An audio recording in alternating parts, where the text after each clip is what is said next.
I know, it's been a while. Today I want to talk about someone who was able to visualize so well that he managed to make those visualizations a reality. And it is Nikola Tesla. I have all of my notes. I want you to understand through those videos that a lot of people who became successful, who managed to create something that changed the world, or at least that impacted a lot of people on earth, most of them used visualization. That you know it or not, that you believe in it or not, they did use visualization and they did talk about it. And today I want to talk about Nikola Tesla and his power of visualization. Nikola Tesla is mostly known, if you didn't know, for his groundbreaking work in electrical engineering and his development of alternating current power systems. Tesla's father had a talent for making home craft tools and mechanical appliances. And Nikola Tesla also said that his incredible memory and creative abilities come from his mother's side and his mother's genetics and influence. Nikola Tesla was born in 1856, July 10 in the Austrian Empire. Okay, so he studied engineering and physics in the 1870s. I think it was in the early 1870s. He didn't receive any degree for that. Okay, so he went to two different universities. One that is called Technical University at Graz or Graz, and the other was the University of Prague. But the University of Prague he attended, but he was not officially a student in this university because a lot happened in his life during that time. Apparently he was failing in school, at least the last year, and that's why he didn't receive a degree, because apparently, according to his teachers, he was someone that was really smart, but apparently, and this is just rumors, he didn't have a degree because the last year he was gambling a lot and he was womanizing, okay, allegedly. It's people during that time that were talking about that, and at some point they did think that he was dead because he decided to leave his house and to not tell anything to his family, and for a year nobody has any news from him, and people from his class at university, they thought that he was dead and that he drowned to the nearby river, but actually he wasn't. Yeah, crazy life. Those years at university gave him a core theoretical grounding, so it helped him know more about engineering and stuff like that. Stuff like that. He also, and there's a lot of his knowledge that come from reading, actually. He read a lot about physics and mathematics and electrical engineering. A lot of his knowledge is believed to be self-taught. He also published a book, so you can go check it out, because I'm sure that there's a lot of information about him, and it's a autobiography. Another thing about him, he worked as an electrical draftsman and also in telegraph and telephone companies. So that's where he learned more about generators and motors and coils and electrical systems. So then he started building coils, motors and circuits in modest workshop, and he was self-sponsored, and also he found his own sponsors. Okay, and actually I saw a video about that was talking about his sponsors, and like he was straight up like going to like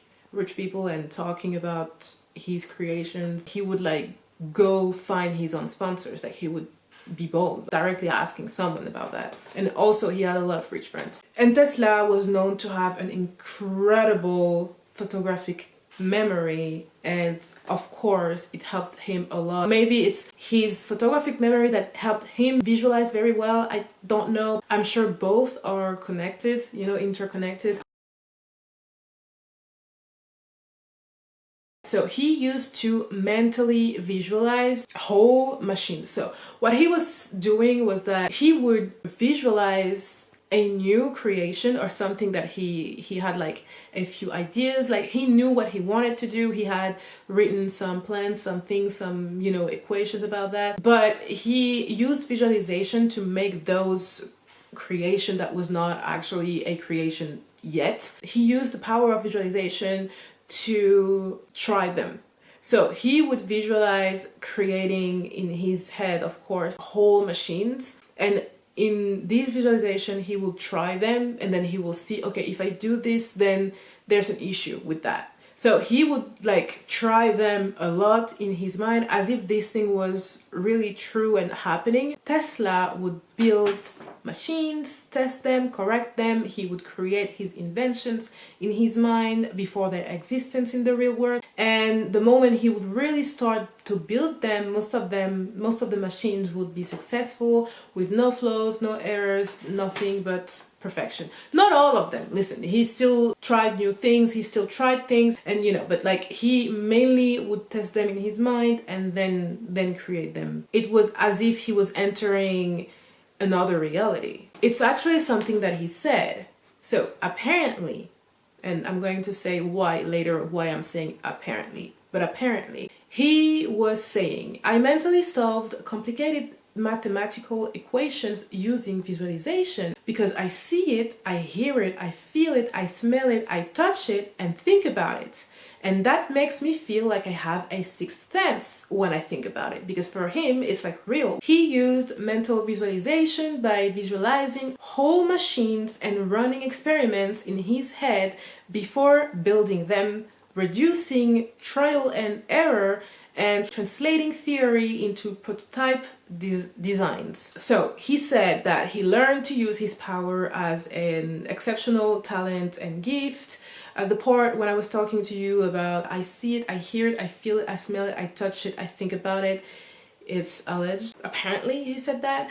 The secrets of the universe think in terms of energy, frequency, and vibration. So which means that all the thoughts you have are energies, and all the emotions as well that you have are also energies. So basically, if you tune your frequency to match your desires, you'll be able to manifest them into your life. It's pretty much what he was saying, apparently. So this one, I don't know where he said that. Maybe he said that in his book. The day science begins to study non-physical phenomena, it will make more progress in one decade than in all the previous centuries of its existence. Okay, so it pretty much means that reality goes beyond the physical, and true creation starts in the non-physical world of thought and energy. So now, there's a lot of quotes by Nikola Tesla. I read you some of them. Everywhere they said, it's a lost interview, it's a lost interview. I'm going to show you a very quick part of this well-known interview. This is not his voice, all right? It's not him, okay? It's actors, it's voice actors. Mr. Tesla, you've gained the glory of the man who got involved in the cosmic processes. Who are you, Mr. Tesla? It's an interesting question, Mr. Smith, and I'll try to give you the right answer. Futurists say that the 20th and 21st century was born in the head of Nikola Tesla. They celebrate conversely magnetic fields and sing hymns to induction engines.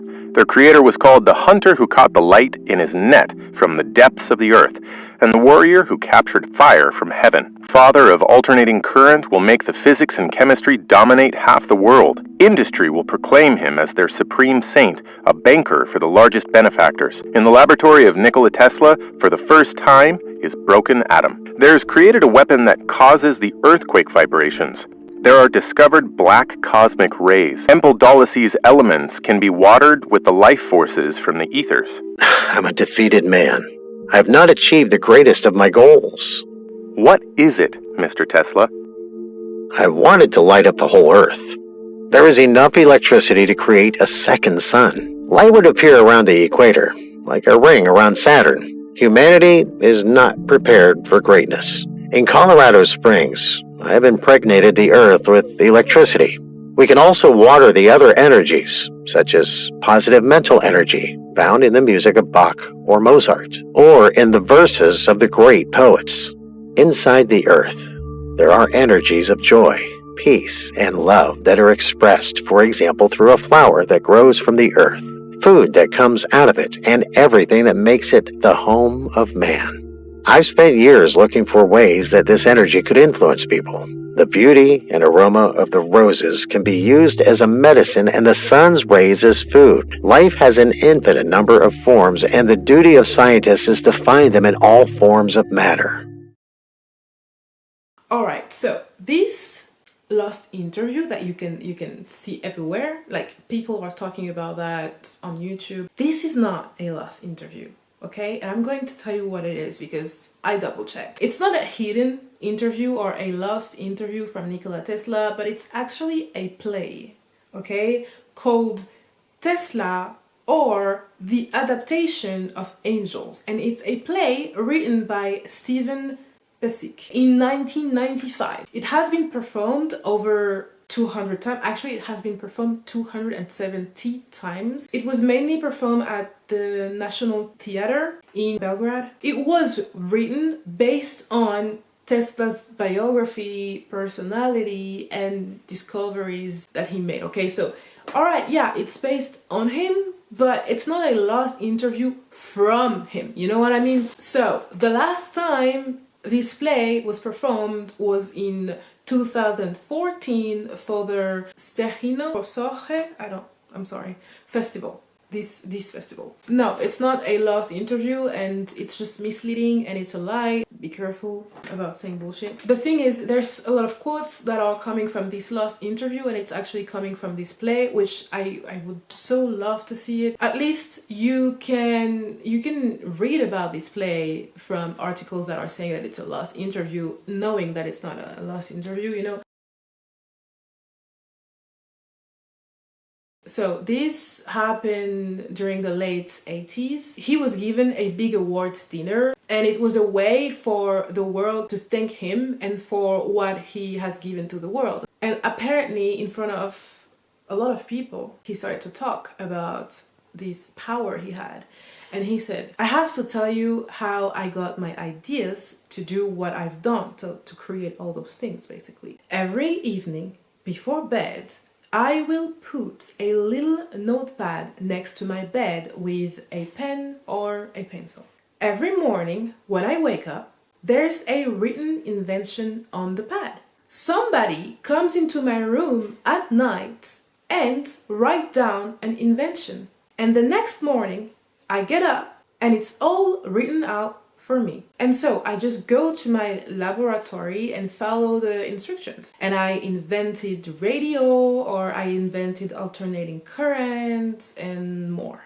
End quote. I don't believe that anybody was like coming into his room at night. He would himself wake up at night and write about it, because, you know, when you go to sleep, your brain is working so much more than during the day. So I think something like that happened. I think it can be explained. I think the explanation is also very spiritual. This is what I believe.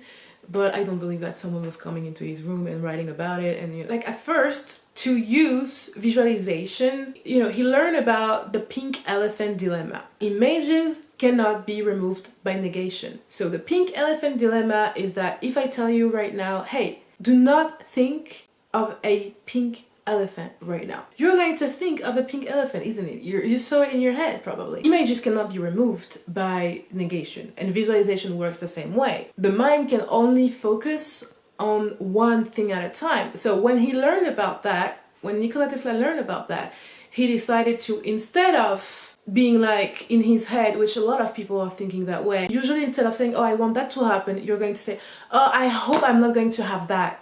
You know, I hope I'm not going to be late. He actually taught himself not to think like that anymore, because, listen, he was human, okay? He was thinking the same way. He started to think in another way, and he started to be like, you know what? Because the brain can only focus on one thing at a time, and because thoughts and emotions are creating realities, then let me focus on something that I want instead. Let me think and visualize things that I want. So instead of being like, oh, I don't want that to happen, I'm going to visualize what I want to happen. You know, that's crazy. So Nikola Tesla, he learned about that, and he was like, let me change that. Okay, so it started that way. And then he said, I began to travel. Of course, in my mind. Because he could not travel in real life. He didn't have a lot of money at first. He was like, okay, let me travel in my mind. He started small. He was not a master at visualizing. He started small, like everyone. He started small. So he said, I began to travel, of course, in my mind.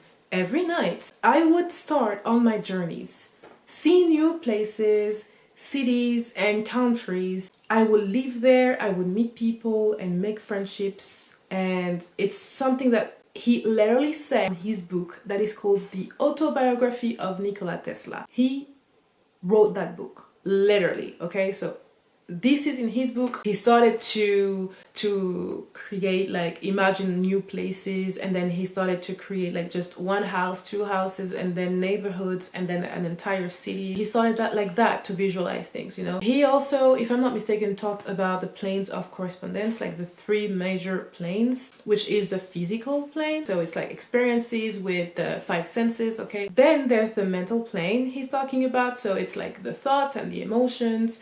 And then there's the spiritual plane. So he's saying all planes are connected by a universal mind. Some call it God, some call it field, some call it the Tao, collective consciousness, but it's like all the planes that are connected and that are linking every human being on Earth. The minds can connect to different planes through thoughts, dreams, and imagination. Nikola Tesla said, the future belongs to those who dare dream and harness the incredible power of their minds.